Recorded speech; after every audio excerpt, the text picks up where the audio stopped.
Hi guys, my name is Chandrashekhar बरोला और मेरा number है 9899123008। और हम पढ़ रहे थे इंफॉर्मेशन सिस्टम ऑडिट। और इंफॉर्मेशन सिस्टम ऑडिट में हम इंफॉर्मेशन सिस्टम ऑडिट प्रोसीजर्स के बारे में हम पढ़ना स्टार्ट किया था हमने। और फिर हमने ये जाना था कि ऑडिट प्रिलिमिनरी रिव्यू कैसे करेंगे इंफॉर्मेशन सिस्टम ऑडिट का। मतलब दो टाइप के ऑडिट्स हैं, एक नॉर्मल ऑडिट है और एक इंफॉर्मेशन सिस्टम ऑडिट है।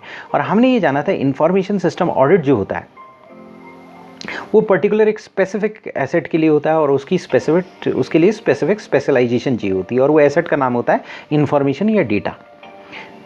बेसिकली उसी की वजह से ये ऑडिट पैदा हुआ है। तो बेसिकली आप देखोगे तो चूंकि ये भी एक एसेट है तो नॉर्मल ऑडिट करने का तरीका वही रहेगा। तो हमने प्रिलिमिनरी रिव्यू के बारे में पढ़ा था और उसके बारे में पढ़ा था कि कैसे स्ट्रेटेजी डिफाइन करेंगे, और उसमें वेरिएशंस पढ़े थे कि नॉर्मल ऑडिट से यहाँ पर क्या डिफरेंस है।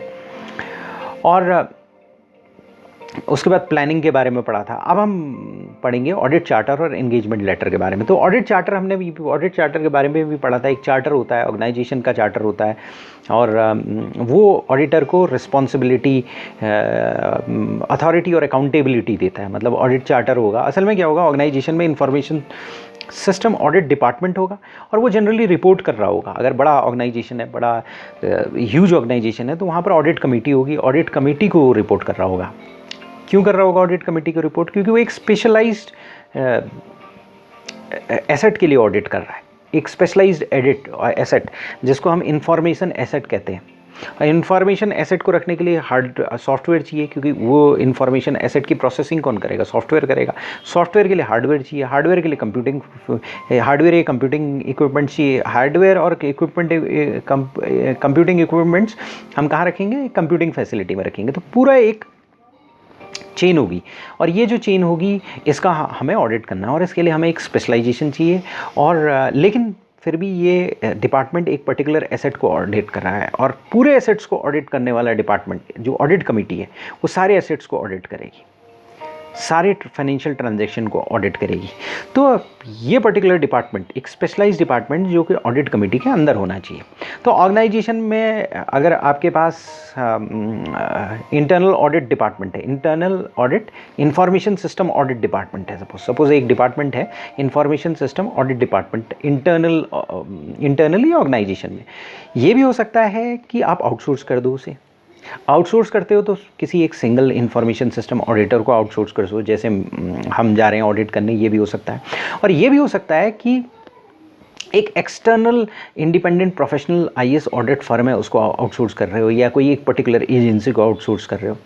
तो अगर किसी external independent professional IAS audit firm को कर रहे हो तो वहाँ पर एंगेजमेंट लेटर बनेगा।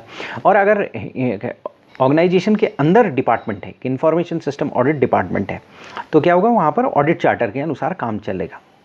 और अगर बाहर किसी से करोगे तो वहाँ पर क्या होगा, एक सर्विस लेवल एग्रीमेंट बन जाएगा। सर्विस लेवल एग्रीमेंट ये बताएगा कि भाई ऑडिट की क्या फंक्शंस हैं, किस तरह से ऑडिट करना है। और उसके बाद एंगेजमेंट लेटर होगा, एंगेजमेंट लेटर और एनडीए साइन होगा, नॉन डिस्क्लोजर एग्रीमेंट, क्योंकि बाहरी आदमी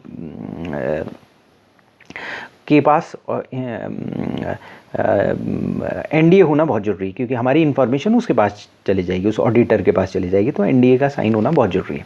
तो अगर इसे समराइज़ करें तो हमारी स्टडी ये बोलती है कि ऑडिट या तो इंफॉर्मेशन सिस्टम ऑडिटर के द्वारा होता है, या एक सिंगल इंफॉर्मेशन सिस्टम ऑडिटर हो सकता है, या आउटसोर्स्ड होता है external independent professional IAS audit firm को या किसी एजेंसी को, या आईएएस ऑडिट डिपार्टमेंट होता है कंपनी में।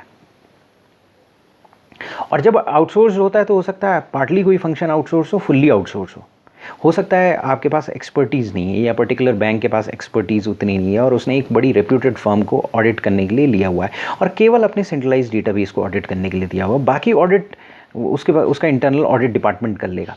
लेकिन एक पर्टिकुलर एसेट को या एक पर्टिकुलर फैसिलिटी को ऑडिट करने का रिस्पॉन्सिबिलिटी आउटसोर्स कर रखी है, या पूरे ऑर्गेनाइजेशन को आउटसोर्स कर रखी है ऑडिट की रिस्पॉन्सिबिलिटी। इंफॉर्मेशन सिस्टम ऑडिट जो है पूरे ऑर्गेनाइजेशन की आउटसोर्स कर रखी है। कुछ भी हो सकता है, मतलब दोनों चीज़ें हो सकती है।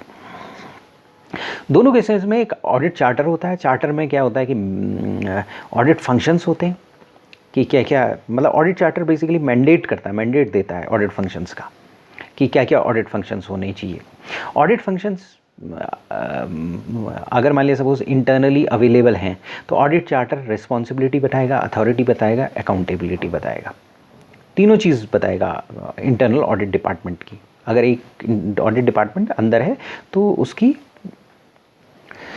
तो ऑडिट डिपार्टमेंट में ये सारी चीज़ें होंगी। मतलब एक, अगर कंपनी का इंफॉर्मेशन सिस्टम ऑडिट डिपार्टमेंट है तो वो एक चार्टर के अनुसार चल रहा होगा, और अगर आउटसाइड है तो इंगेजमेंट लेटर और सर्विस लेवल एग्रीमेंट्स के अनुसार चल रहा होगा, और दोनों ही चीज़ें हो सकती हैं, ये हमारी स्टडी बताती है। उसके बाद हमारी स्टडी ये कहती है कि अगला जो टॉपिक है वो है एग्रीमेंट ऑन ऑडिट ऑब्जेक्टिव और स्कोप। आप इंटरनल ऑडिटर हो, इंफॉर्मेशन सिस्टम ऑडिटर हो, आप किसी कंपनी में ऑडिट करने जा रहे हो, तो ऑडिट ऑब्जेक्टिव और स्कोप्स क्रिस्टलाइज होने बहुत ज़रूरी हैं। यानी आपके बीच में और जो कंपनी है उसके बीच में क्या ऑडिट का ऑब्जेक्टिव होगा, क्या स्कोप होगा, ये क्लियरली मेंशनड आउट होना बहुत ज़रूरी है। क्लियरली एक इंगेजमेंट लेटर में ये क्लियरली मेंशन होना बहुत ज़रूरी है। तो इंफॉर्मेशन सिस्टम ऑडिट है तो वो हो सकता है, क्या कहते हैं, आपके पूरे सिस्टम्स का हो, पूरे ऑडिट इंफॉर्मेशन सिस्टम या उसके रिलेटेड सिस्टम का हो, पूरे ऑर्गेनाइजेशन का हो, या फोकस्ड ऑडिट हो। फोकस्ड ऑडिट सर्टेन एप्लीकेशन में होते हैं, टेक्नोलॉजी एरिया में होते हैं। जैसे कि मैंने अभी बोला कि अगर एक बैंक है, हो सकता है वो डेटाबेस, सेंट्रलाइज डेटाबेस के लिए एक पर्टिकुलर एजेंसी को ऑडिट दे रहा हो और वही उसका फोकस एरिया है, वही उसका ऑब्जेक्टिव, वही उसका स्कोप है, उसके बाहर उसे ऑडिट नहीं करना। तो यानी फोकस्ड ऑडिट हो सकते हैं और कंप्लीट ऑडिट हो सकते हैं। और ये भी हो सकता है कि पूरा कंपनी का इंटरनल ऑडिट हो रहा हो और उसमें एक टीम जो है, एक छोटी सी टीम, वो इंफॉर्मेशन सिस्टम ऑडिट को हैंडल कर रही हो। एक पर्टिकुलर टीम जो है इंफॉर्मेशन सिस्टम ऑडिट को हैंडल कर रही है और वो सबका इंगेजमेंट लेटर एक ही है। मतलब एक पर्टिकुलर कंपनी, हमने एक कंपनी हायर की और जैसे for example big fours hire की, और उसमें क्या है, उनको इंगेजमेंट लेटर दे दिया कि आप ऑडिट करोगे तो इंफॉर्मेशन सिस्टम ऑडिट भी करोगे। तो पूरे ऑर्गेनाइजेशन का आप ऑडिट करोगे और इंफॉर्मेशन सिस्टम ऑडिट भी करोगे। यानी इंटरनल ऑडिटर्स को आपने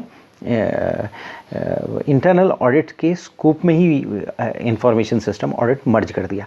लेकिन उसके लिए आपको है उस टाइप की कंपनीज़ होनी चाहिए, ऑडिट फर्म्स होनी चाहिए। जैसे बिग फोर ऑडिट फर्म्स हैं, उनके पास वो कैपेबिलिटी होती है, उनके पास अलग अलग डिविजन्स होते हैं, उनके पास बंदे अवेलेबल होते हैं जो कि नॉर्मल ऑडिट भी कर सकते हैं, इंफॉर्मेशन सिस्टम ऑडिटर भी कर सकते हैं। अर्न्स्ट एंड यंग, PwC, ये डेलॉइट जैसी कंपनीज़, जो KPMG जैसी कंपनीज़, उनके पास ये कैपेबिलिटी होती है। इसके बाद हमारी स्टडी ये कहती है कि इंफॉर्मेशन सिस्टम ऑब्जेक्टिव के, इंफॉर्मेशन सिस्टम ऑडिट के ऑब्जेक्टिव्स बहुत डाइवर्स होते हैं, होंगे ही अलग अलग। अगर आप फोकस करोगे, फोकस एरिया अलग अलग करोगे, फोकस्ड ऑडिट करोगे, अलग अलग एरियाज़ करोगे, तो वो डाइवर्स होंगे। उसके अलावा ऐसा है कि अलग अलग कंपनी है, अलग अलग सिस्टम है, कहीं डिस्ट्रीब्यूटेड सिस्टम है, कहीं सेंट्रलाइज सिस्टम है, तो वो उसके ऑब्जेक्टिव्स डाइवर्स होंगे। उसके अलावा क्या है, स्टैट्यूट उसके ऑब्जेक्टिव्स को डाइवर्स बनाएगा। क्योंकि अगर मान लिया सपोज एक बैंकिंग कंपनी है तो वहाँ पर तो रेगुलेटरी अथॉरिटी, स्टैट्यूट या कोई एक सर्टिफिकेशन ले रहे हो, अगर मान लिया सपोज आप BS 7799 का सर्टिफिकेशन ले रहे हो या ISO का सर्टिफिकेशन ले रहे हो, तो उसके ऑब्जेक्टिव्स अलग अलग होंगे, ऑडिट के ऑब्जेक्टिव्स अलग अलग होंगे। इवन जो इंफॉर्मेशन सिस्टम ऑडिट में कोई सिक्योरिटी ऑडिट कर रहा होगा, वो सिक्योरिटी की पर्सपेक्टिव में देख रहा होगा, कोई एफिशिएंसी का ऑडिट कर रहा होगा, कोई इफेक्टिवनेस का ऑडिट कर रहा होगा, कोई क्वालिटी का ऑडिट कर रहा होगा। तो इंफॉर्मेशन के अलग अलग एट्रीब्यूट्स हैं और उन एट्रीब्यूट्स, सारी एट्रीब्यूट्स में से किसी एक एट्रीब्यूट्स का ऑडिट हो सकता है। तो कहने का मतलब ये है कि अगर फोकस्ड ऑडिट है, फोकस्ड ऑडिट एक पर्टिकुलर एरिया का हो सकता है, और यह हो सकता है कि इंफॉर्मेशन सिस्टम के एट्रीब्यूट्स का हो सकता है फोकस्ड ऑडिट। मैं उसे एक बार फिर से समराइज करता हूँ। ऐसा है, ऑडिट किसी एक पर्टिकुलर एरिया का हो सकता है, इंफॉर्मेशन सिस्टम ऑडिट किसी पर्टिकुलर एरिया का हो सकता है। अगर कोई सेंट्रलाइज सिस्टम है उसका हो सकता है, या किसी इंफॉर्मेशन सिस्टम के इंफॉर्मेशन एट्रीब्यूट का हो सकता है। अब इंफॉर्मेशन के एट्रीब्यूट्स क्या हैं? सबसे पहले सिक्योरिटी है। आप सिक्योरिटी के पर्सपेक्टिव से ऑडिट कर सकते हो। आप ये कह सकते हो केवल सिक्योरिटी देखो, सिक्योरिटी सही होनी चाहिए, जो एक्सेप्टेबल लेवल हमने डिटरमाइन किया है उसी के अनुसार सिक्योरिटी होनी चाहिए। या आप ये कह सकते हो कि इस साल आपने ऑडिट करवाया, ऑडिट करा के एक जनरलाइज्ड ऑडिट करा दिया और ऑडिट करा के मैनेजमेंट को पता चल गया, पहला आपका इन्फॉर्मेशन सिस्टम ऑडिट है, मैनेजमेंट को अभी नॉलेज नहीं है, उसने एक जनरल ऑडिट कराया। ऑडिट कराने के बाद उसे ये पता चला कि ऑडिट तो हो गया, जनरलाइज्ड ऑडिट रिपोर्ट आ गई, उसने कहा अब आप एक एक एरिया को देखना स्टार्ट कर देना। पहले साल आप सिक्योरिटी को देखना और आपका जो मेन एम्फेसिस होगा वो कॉन्फिडेंशियलिटी और इंटेग्रिटी होगा। अगले साल अवेलेबिलिटी होगा, अगले साल सिक्योरिटी करना, उसमें अवेलेबिलिटी को ज़्यादा देखना। मतलब पहले साल आप देखोगे कॉन्फिडेंशियलिटी है कि नहीं, इंटेग्रिटी मेंटेन हो रही है कि नहीं हो रही है, हर जगह वो देखने की कोशिश करोगे। दूसरे साल आप ये देखोगे अवेलेबिलिटी, यानी उल्टा देखोगे, आप ये देखोगे कि अगर एसेट कहीं पर रुक तो नहीं रहा है, बीसीपी प्लान्स हैं कि नहीं है, एसेट की अवेलेबिलिटी कहीं पर रुक तो नहीं रही है, बीसीपी प्लान्स हैं कि नहीं है, बिजनेस कंटिन्यूटी प्लान्स हैं कि नहीं है। तो कॉन्फिडेंशियलिटी और इंटेग्रिटी आपने जब ऑडिट कर रहे हो तो वहाँ बीसीपी प्लान को नहीं दोगे, बिजनेस कंटिन्यूटी से आपका कोई मतलब नहीं है। आपका मतलब ये है कि इन्फॉर्मेशन बाहर नहीं जानी चाहिए, उन्हीं लोगों को जानी चाहिए जिनको ऑथराइज्ड है।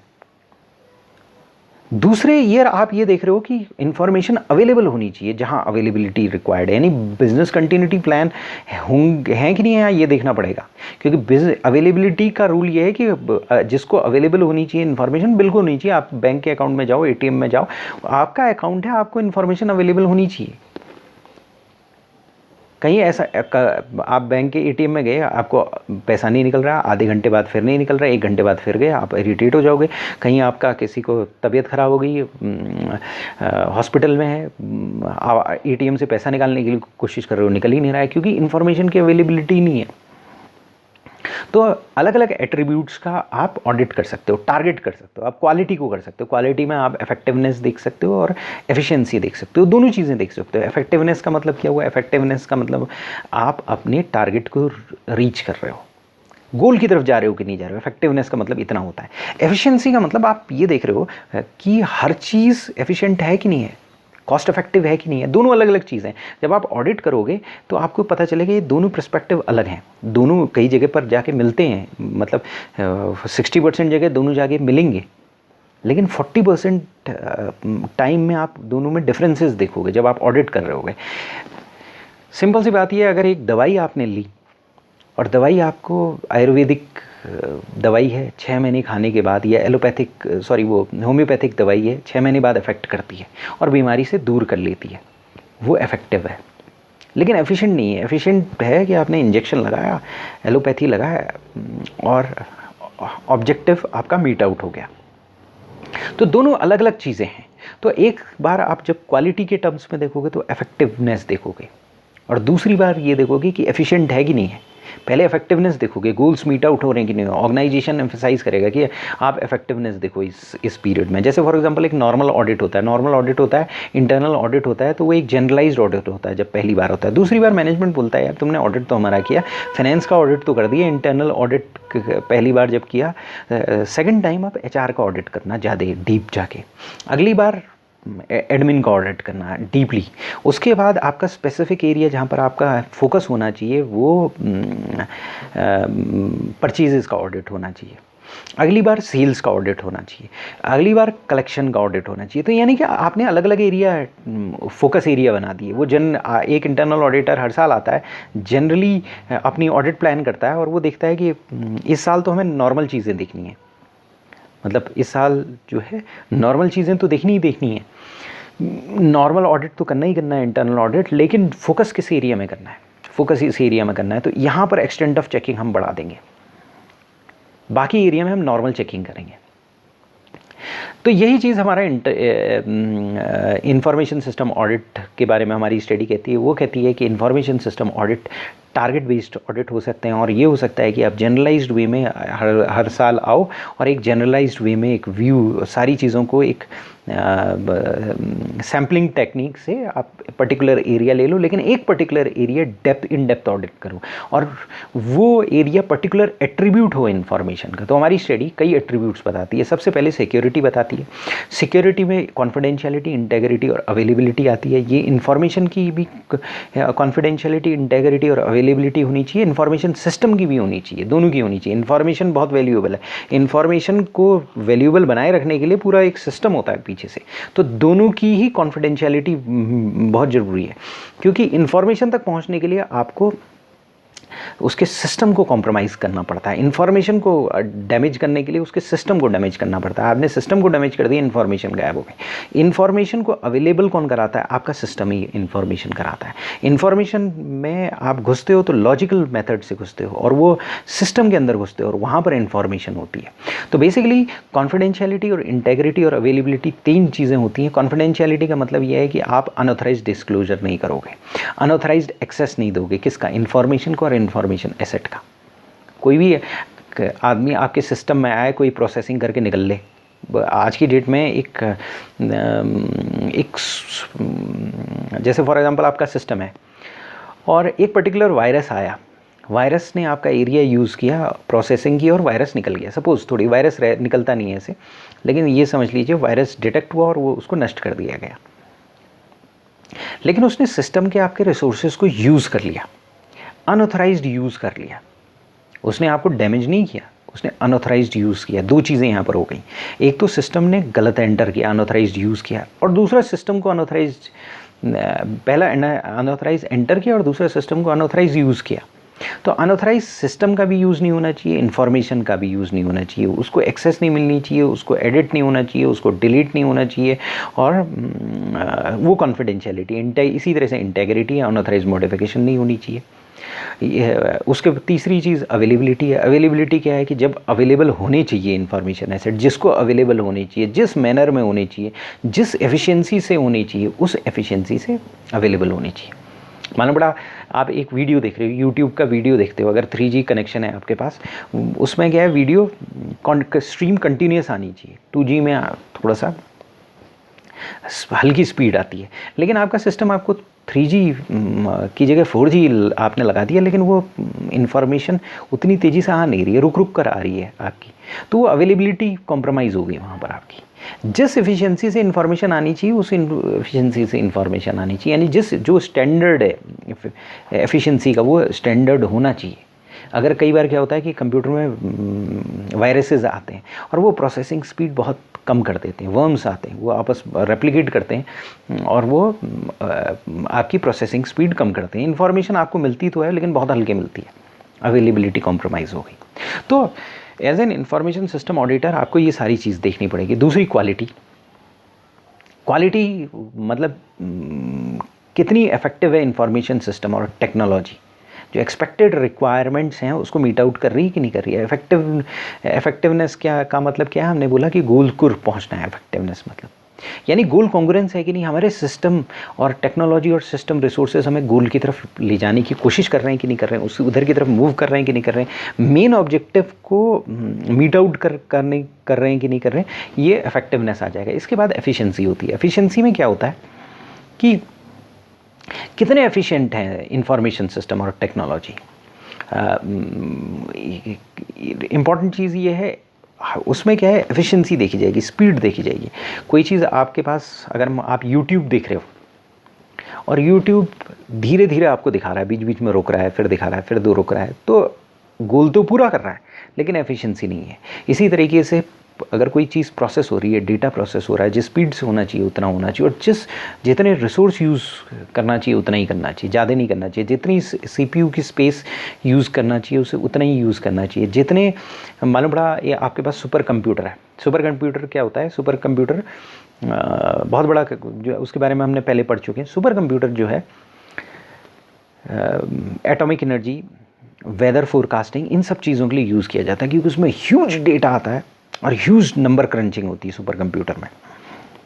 तो सुपर कंप्यूटर मालूम पड़ा, आपने नंबर क्रंचिंग करनी स्टार्ट की, और सुपर कंप्यूटर एक यूनिवर्सिटी के बराबर का कंप्यूटर है। आज ही डेट में एक यूनिवर्सिटी के बराबर की जगह में वो रखा जाता है सुपर कंप्यूटर।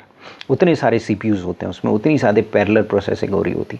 मालूम पड़ा अचानक आज की डेट में सही काम कर रहा है, कल की डेट में उसको ज़्यादा रिसोर्सेज की ज़रूरत पड़ने लग जाए। क्यों? क्योंकि उसमें कोई वर्म्स आ गया या कोई और प्रॉब्लम्स आ गई। वहाँ नो डाउट इफेक्टिव कंट्रोल रहता नहीं आते, लेकिन हम एक सिचुएशन सोचते हैं जहाँ पर ऐसा होता है, तो उसकी प्रोसेसिंग स्पीड कम हो जाएगी, और प्रोसेसिंग स्पीड कम होने से क्या होगा, उसकी एफिशिएंसी अफेक्ट हो जाएगी। तो हमें ये देखना है एफिशिएंट रहे, हमारा जो इंफॉर्मेशन सिस्टम और टेक्नोलॉजी है और जो उसकी डिलीवरी एक्सपेक्टेशन है वो टाइमलाइंस में रहे, उतनी ही रिसोर्स यूज़ करें जितना की ज़रूरत है। इसके अलावा होता है कंप्लायंस ऑडिट। कंप्लायंस ऑडिट में क्या होता है कि आप लीगल और रेगुलेटरी रिक्वायरमेंट्स देखते हो और दूसरी कंप्लायंसेस देखते हो, इंटरनल बिजनेस कंप्लायंस रिक्वायरमेंट्स भी देखते हो, और आप ये देखते हो ये पूरा सिस्टम इस तरह से गियर्ड है कि उन कंप्लायंस रिक्वायरमेंट को मीट कर रहा है कि नहीं मीट कर रहा है। और जैसे बैंक का सेंट्रलाइज डेटाबेस है, वहाँ पर कुछ सिक्योरिटी रिक्वायरमेंट्स होनी चाहिए। आरबीआई ने कुछ रेगुलेशंस दिए हुए हैं जो मीट आउट करने हैं बैंक्स को, कुछ स्टैंडर्ड्स, कुछ रेगुलेशंस, सॉरी स्टैंडर्ड्स तो नहीं कहेंगे, आरबीआई के स्टैंडर्ड्स तो नहीं कहेंगे, आरबीआई के रेगुलेशंस हैं। तो बेसिकली जब आप ऑडिट करोगे, इंफॉर्मेशन सिस्टम ऑडिट करोगे, तो ये भी चीज़ देखना पड़ेगा। हर केस में जो ऑडिट टीम हो, भले इंटरनल हो एक्सटर्नल हो, उसको ये पता होना चाहिए मैनेजमेंट क्या चाहता है। मैनेजमेंट एक क्लियर अंडरस्टैंडिंग होनी चाहिए, क्लियर डेफिनेशन होना चाहिए, क्लियर एग्रीमेंट होना चाहिए कि क्या करना है और क्या ऑडिट डिलीवर करेगा। आप जैसे कहीं किसी ऑर्गेनाइजेशन में जाओगे, पहले ऑडिट में जाओगे तो वहाँ पर लोग बैठे होंगे और उनको पता नहीं होगा, टॉप मैनेजमेंट में लोगों को पता नहीं होगा। लोगों को आपको बताना पड़ेगा भाई साहब ये कॉन्फिडेंशियलिटी, इंटेग्रिटी और अवेलेबिलिटी है, ये अलग टाइप का एरियाज़ हैं, ये सेग्रीगेशन है। जब हम कॉन्फिडेंशियलिटी और इंटेग्रिटी देख रहे हैं तो कई बार अवेलेबिलिटी हम बाद में देखेंगे। हम सिक्योरिटी ऑडिट कर रहे हैं, कंप्लायंस ऑडिट बाद में करेंगे। सिक्योरिटी ऑडिट अलग एरिया है, कंप्लायंस ऑडिट अलग एरिया है।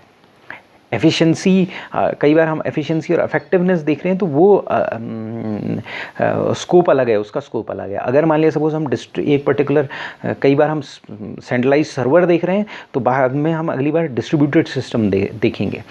इस बार हम एप्लीकेशन सॉफ्टवेयर के कंट्रोल्स देख रहे हैं, एप्लीकेशन कंट्रोल्स देख रहे हैं तो अगली बार बाउंड्री कंट्रोल्स देखेंगे। इस बार लॉजिकल कंट्रोल्स देख रहे हैं तो अगली बार फिजिकल कंट्रोल्स देखेंगे। तो आपको ये उन्हें अवेयर कराना पड़ेगा। अवेयर कराने के बाद स्कोप बनाना पड़ेगा। अवेयर कराने के बाद वो कहेंगे कि एक ही बार में सारा का सारा देख लो, तो आपको उन्हें समझाना पड़ेगा भाई साहब ये अलग अलग चीज़ें, लॉजिकल कंट्रोल्स अलग हैं, फिजिकल कंट्रोल्स अलग हैं। लॉजिकल कंट्रोल्स को ऐसे ऑडिट किया जाता है, उसमें ये टेक्निक्स यूज़ की जाती हैं, उसमें ये सॉफ्टवेयर हैं, computer assisted audit techniques use की जाती हैं। दूसरे audit specialised generalised software use किए जाते हैं, उन्हें ये आपको बताना पड़ेगा।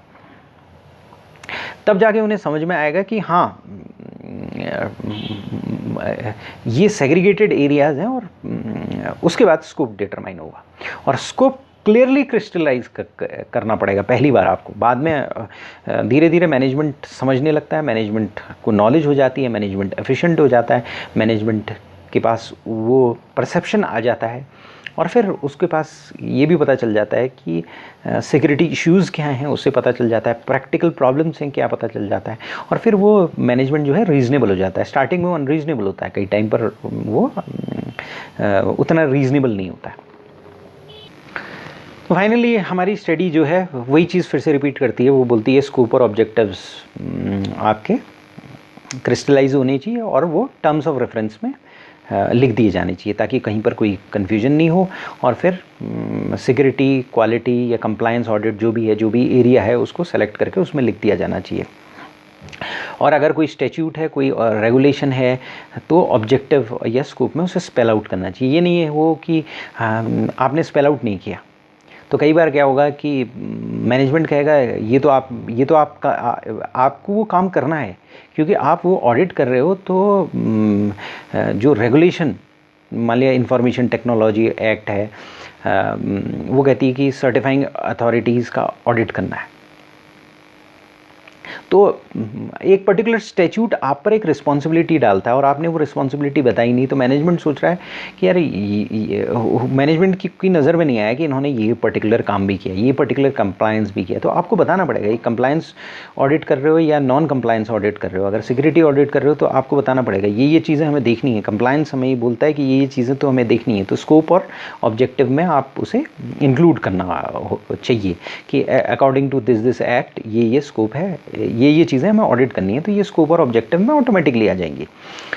तो बेसिकली ऑडिटर जो है एक की रोल प्ले करेगा, मैनेजमेंट को असिस्ट करेगा, ऑब्जेक्टिव्स को फिक्स करेगा, स्कोप डिटरमाइन करेगा, और क्या एक्सटेंट ऑफ कवरेज करनी है वो डिसाइड करेगा, और ऑडिट शुरू करने से पहले क्लियर एग्रीमेंट होना चाहिए इन सब चीज़ों में, नहीं तो बाद में प्रॉब्लम होती है। तो समराइज़ कर लेते हैं। समराइज़ ये है कि ऑडिट चार्टर और इंगेजमेंट लेटर दो तरह की चीज़ें होती हैं। अगर आउटसोर्स है तो इंगेजमेंट लेटर बनेगा और साथ ही साथ में आपका सर्विस लेवल एग्रीमेंट बनेगा, नॉन डिस्क्लोजर एग्रीमेंट बनेगा। इंटरनल है तो ऑडिट चार्टर के अनुसार काम होगा। ऑडिट चार्टर ही रिस्पॉन्सिबिलिटी और अकाउंटेबिलिटी अथॉरिटी फिक्स करेगा।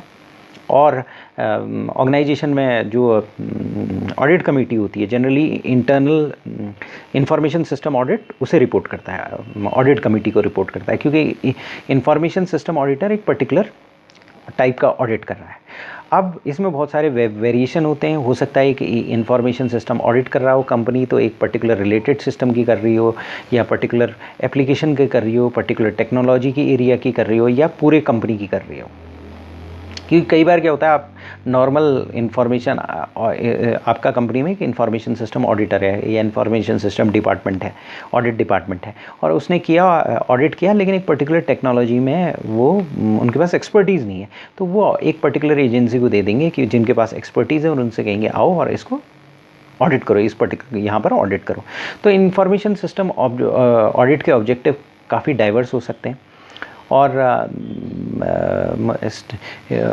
इसे ऑर्गेनाइजेशन जो है, ऑर्गेनाइजेशन इंटरनल एवल्यूशन करके वो ऑब्जेक्टिव्स आपको बता सकता है, स्टैट्यूट बता सकते हैं, रेगुलेटरी अथॉरिटी बता सकती है, या अगर कोई सर्टिफिकेशन हो रहा है तो वो बता सकते हैं। तो वेरियस तरीके से स्कोप और ऑब्जेक्टिव बन सकते हैं। और उसके अलावा क्या है कि audit whole of other organisation हो सकता है, या फोकस्ड ऑडिट हो सकता है। फोकस्ड ऑडिट एक पर्टिकुलर एरिया का, तो सिक्योरिटी ऑडिट हो सकता है, उसमें कॉन्फिडेंशियलिटी इंटेग्रिटी का एक बार आप कर लीजिए, दूसरी बार अवेलेबिलिटी का कर लीजिए। क्वालिटी ऑडिट हो सकता है, उसमें एक बार इफेक्टिवनेस देख लीजिए सिस्टम की, दूसरी बार एफिशिएंसी देख लीजिए, या क्वालिटी पूरा देख लीजिए, इफेक्टिवनेस और एफिशिएंसी साथ देख लीजिए। इसके बाद कंप्लायंस ऑडिट होता है, और कंप्लायंस ऑडिट में कंप्लायंसेस देखे जाते हैं। लेकिन जब भी कंप्लायंस वगैरह की वजह से आपको कोई काम करना पड़ेगा, एक्स्ट्रा काम करना पड़ेगा, वो स्कोप में आप जरूर डालिएगा ताकि मैनेजमेंट को पता रहे। तो कई बार मैनेजमेंट को पता ही नहीं होता है सिक्योरिटीज़ के बारे में, इंफॉर्मेशन सिस्टम के बारे में उन्हें पता नहीं होता है। पुराने लोग होते हैं, दिखा रहे होते हैं, उन्हें सब कुछ पता होता है, लेकिन उन्हें पता नहीं होता, एक्सपर्टीज़ नहीं होती है उस पर्टिकुलर एरिया की। तो इंफॉर्मेशन सिस्टम ऑडिटर के रूप में आपको वहाँ पर जाना है, उनको बताना है, इस तरह से बताना है कि उनका ईगो हट ना हो, और क्या कहते हैं, उनकी समझ में आए, वो अप्रिशिएट करने लग जाएं। अप्रिशिएट करने के बाद उनको इन्वॉल्व करना पड़ता है। इन्वॉल्व करने के बाद उन्हें बताना पड़ता है ये स्कोप है, इतना मुझे काम करना पड़ेगा, ये ऑब्जेक्टिव है, इतना मुझे काम करना पड़ेगा, ये चीज़ें हमें देखनी पड़ेंगी। और इस बार हम ये पर्टिकुलर एरिया ऑडिट कर रहे हैं, अगली बार या कोई एक्सटर्नल इंफॉर्मेशन सिस्टम ऑडिटर है या एजेंसी है, वो आती है तो वो कहती है इस बार हम टोटल ऑडिट कर रहे हैं, जनरलाइज्ड ऑडिट कर रहे हैं, अगली बार से हम एक एक पर्टिकुलर एरिया लेते जाएंगे, सिक्योरिटी का एरिया या कंप्लायंस का एरिया। और कंप्लायंस ऑडिट, कंप्लायंस में आपको ये बताना पड़ेगा, हर बार हम ऑडिट करेंगे तो हम पर कुछ रिस्पॉन्सिबिलिटी है। अगर स्टैट्यूट आप पर कोई रिस्पॉन्सिबिलिटी डालता है तो आपको बताना पड़ेगा स्टैट्यूट हमें रिस्पॉन्सिबिलिटी डाल रहा है, हमें रिस्पॉन्सिबल बना रहा है, और इन पर्टिकुलर एरियाज़ को तो हर बार आके हमें देखना पड़ेगा। क्योंकि इस पर्टिकुलर सेक्टर में, सपोज फाइनेंशियल सेक्टर है, वहाँ पर आरबीआई कहता है कि ये चीज़ें करनी ही करनी है जब भी आप ऑडिट करोगे, इंफॉर्मेशन सिस्टम ऑडिट या जो भी ऑडिट करोगे तो वो आपको करना पड़ेगा। या कोई सर्टिफिकेशन जैसे BS 7799 ऑडिट ले रहे, सर्टिफिकेशन ले रहे हो, या ISO को सर्टिफिकेशन ले रहे हो, तो ISO बोलता है कि भैया हर बार इंटरनल ऑडिटर आए, या पर्टिकुलर स्टैंडर्ड्स बोलते हैं कि हर बार इंटरनल ऑडिट आए, तो वो इन पर्टिकुलर एरिया के ऑडिट करना बहुत इंपॉर्टेंट है। तो उनको फिर उन एरिया को ऑडिट करना पड़ेगा। कहने का बात ये है, लब्बो-लुआब ये है कि आप ऑडिट शुरू करवाने से पहले, ऑडिट शुरू करने से पहले स्कोप और ऑब्जेक्टिव क्रिस्टलाइज करना बहुत जरूरी है, और मैनेजमेंट को बताना जरूरी है कि भाई ये काम हम कर रहे हैं और इसमें इतना एफर्ट लगता है, इसमें इतनी टेक्निकल एक्सपर्टीज़ लगती है, और ये स्कोप है, ये क्राइटेरिया है, ये हम पैसा लेंगे। ये सारी चीज़ें एंगेजमेंट लेटर में होनी बहुत ज़रूरी है। थैंक्स।